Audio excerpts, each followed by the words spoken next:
know, growing up for me, I moved around a lot. It was just me and my mom for most of my life. So I always had to learn how to like make friends quick, and like, you know, you show up at a new school every year.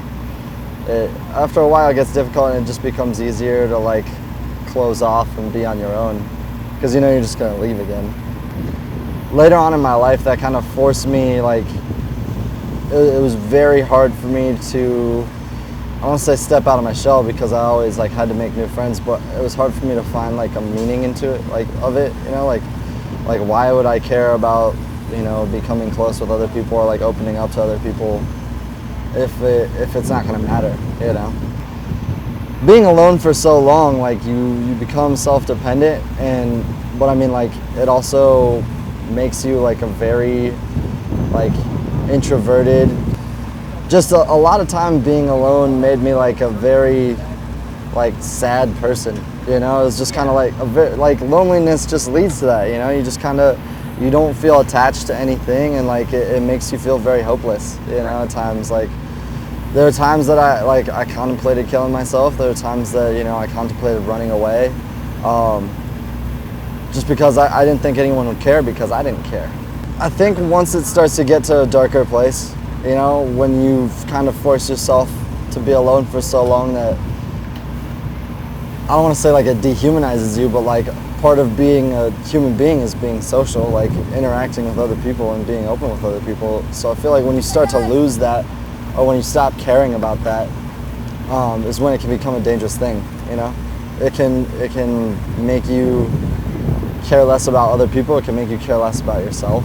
Like, it can make you care less about like the type of person you are. You know, you can become very different very quickly.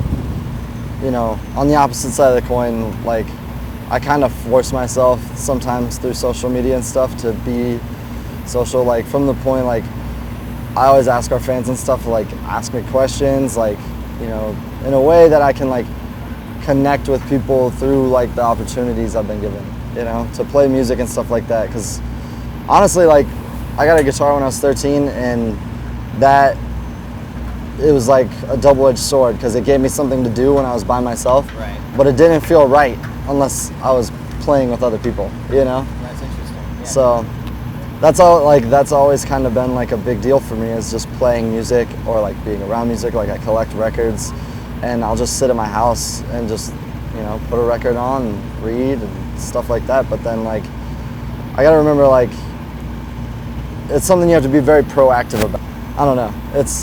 It's a weird thing to have to deal with, because like, I don't feel sad, I don't feel depressed, but after, you know, a certain amount of time of being by yourself, you know, it kind of creeps in, you know.